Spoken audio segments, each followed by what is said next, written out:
नमस्कार दोस्तों। सैपियंस मानव जाति का संक्षिप्त इतिहास, Sapiens a brief history of humankind book summary में आपका बहुत बहुत स्वागत है। इस किताब को युवाल नोआ हरारी द्वारा लिखा गया है और यह किताब मानव इतिहास, विकास, सभ्यता और संस्कृति और समाज पर आधारित है। सैपियंस एक ऐसी पुस्तक है जो हमें बताती है कि मानव सभ्यता का विकास कैसे हुआ, हम यहाँ तक कैसे पहुँचे और आगे हमारा भविष्य क्या हो सकता है। लेखक ने 75,000 साल पहले से लेकर वर्तमान समय तक मानव विकास की कहानी को 3 प्रमुख क्रांतियों में विभाजित किया है। पहली संज्ञात्मक क्रांति यानी कॉग्निटिव रिवॉल्यूशन लगभग 70,000 वर्ष पहले। दूसरा कृषि क्रांति एग्रीकल्चर रिवॉल्यूशन लगभग 12,000 वर्ष पहले। तीसरा वैज्ञानिक क्रांति साइंटिफिक रिवॉल्यूशन लगभग 500 वर्ष पहले।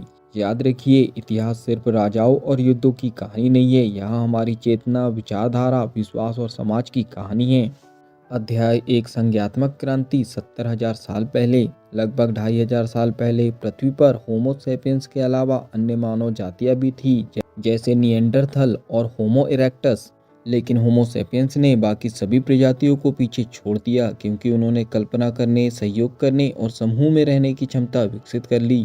भाषा और कहानियों की शक्ति से हमें मजबूत बनाया। कल्पित वास्तविकताएं, इमेजिन रियलिटीज, धर्म, राष्ट्र, पैसा, व्यापार और कानून जैसी चीजें वास्तविक नहीं हैं, बल्कि इंसानों की कल्पना की उपज है। ये विश्वास हमें बड़े समूहों में सहयोग करने में मदद करते हैं।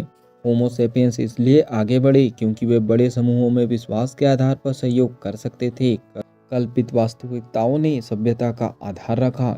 याद रखिए, मानव अन्य जीवों से अलग है क्योंकि वे ऐसे विचारों पर विश्वास कर सकते हैं जो भौतिक रूप से मौजूद नहीं हैं। अध्याय 2 कृषि क्रांति 12,000 साल पहले।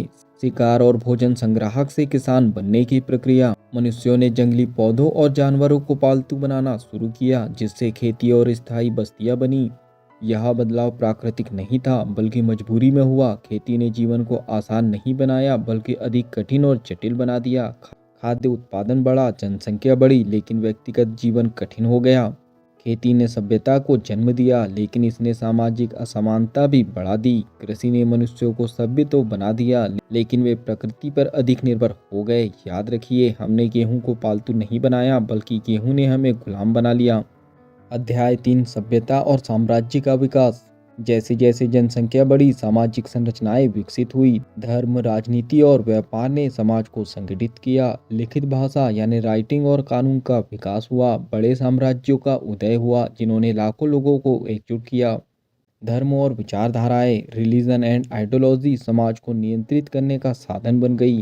सभ्यताओं का निर्माण विश्वासों पर होता है। धर्म, पैसा, कानून और नैतिकता सब कल्पनाओं पर आधारित हैं।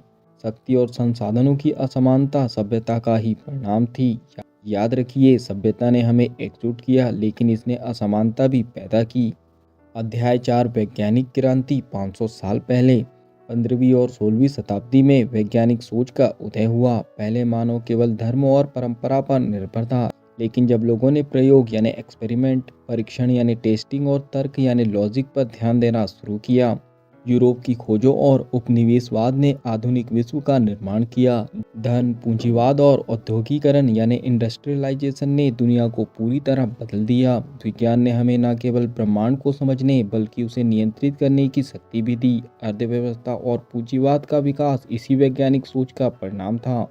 याद रखिए, ज्ञान शक्ति है और आधुनिक दुनिया इसी वैज्ञानिक ज्ञान पर आधारित है। अध्याय 5 भविष्य मानवता का अगला कदम। आज हम आर्टिफिशियल इंटेलिजेंस यानी एआई, जैव प्रौद्योगिकी यानी बायोटेक्नोलॉजी और जेनेटिक इंजीनियरिंग के युग में प्रवेश कर चुके हैं। क्या मनुष्य अब खुद को अपग्रेड करेगा? क्या मानव जाति अमरता प्राप्त कर सकती है? क्या हम अपने जैविक अस्तित्व को छोड़कर मशीनों में बदल जाएंगे? भविष्य में इंसान होमो सेपियंस से होमो डेस यानी देवता जैसी शक्तियों वाला प्राणी बन सकता है। हम ब्रह्मांड के भगवान बन सकते हैं, लेकिन क्या हम खुश होंगे? याद रखिए, हमने अतीत को समझ लिया है, लेकिन क्या हम अपने भविष्य को नियंत्रित कर सकते हैं? तो फाइनली अब हम इस बुक के निष्कर्ष पर पहुंच चुके हैं। सैपियंस हमें मानव इतिहास को एक नई दृष्टि से देखने पर मजबूर करती है। चलिए अब बात करते हैं हम इस बुक की सीख पर। हमारी सभ्यता, भाषा, कल्पनाओं और साझा विश्वासों पर बनी है।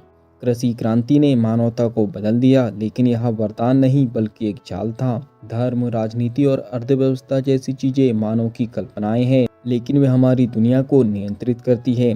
विज्ञान और पूंजीवाद ने आधुनिक समाज का निर्माण किया। हमारा भविष्य जैव प्रौद्योगिकी यानी बायोटेक्नोलॉजी और एआई पर निर्भर करेगा और हमें सोचने की जरूरत है कि हम किस दिशा में जा रहे हैं। याद रखिए, हम इतिहास को बदल सकते हैं, लेकिन क्या हम जानते हैं कि हम कहाँ जा रहे हैं? चलिए अब हम बात करते हैं, क्या यह पुस्तक आपको पढ़नी चाहिए? अगर आप इतिहास, मानव विकास और भविष्य में रुचि रखते हैं तो यह पुस्तक आपको जरूर पढ़नी चाहिए। यह पुस्तक हमें बताती है कि हम कौन हैं, हम कहां से आए और हमें कहां जाना चाहिए। याद रखिए, इतिहास सिर्फ अतीत की कहानी नहीं है, यह हमारे भविष्य की कुंजी है। अगर इस बुक से आपने कुछ अच्छा सीखा हो और इस बुक को आप विस्तार से पढ़ना चाहते हो तो नीचे डिस्क्रिप्शन में लिंक दी गई है, आप जाके बुक को खरीद सकते हो और पूरा पढ़ सकते हो। अगर इस बुक से आपने कुछ नया और अच्छा सीखा हो तो जल्दी से वीडियो को लाइक कर दीजिए, कमेंट्स करके बताइए कि इस बुक से आपने क्या नया और अच्छा सीखा है, और इस वीडियो को ज़्यादा से ज़्यादा शेयर कर दीजिए, क्योंकि जब हम दूसरों की हेल्प करते हैं तो ये नेचर हमारी हेल्प करता है। अगर आप चाहते हो कि ऐसी ही वैल्यूबल बुक समरी आपको रेगुलर मिलते रहे तो जल्दी से चैनल को सब्सक्राइब कर लीजिए, बेल आइकन को दबा दीजिए, ताकि जब भी ऐसी वैल्यूबल बुक समरी हमारे चैनल पर आए तो उसकी नोटिफिकेशन सबसे पहले आपको मिल जाए। बाकी हम लोग मिलेंगे नेक्स्ट बुक समरी में, इस तरह हंसते हुए, मुस्कुराते हुए, लाइफ में आगे बढ़ते हुए और कुछ नया नया सीखते हुए। जब तक के लिए thank you so much, bye bye and go for success.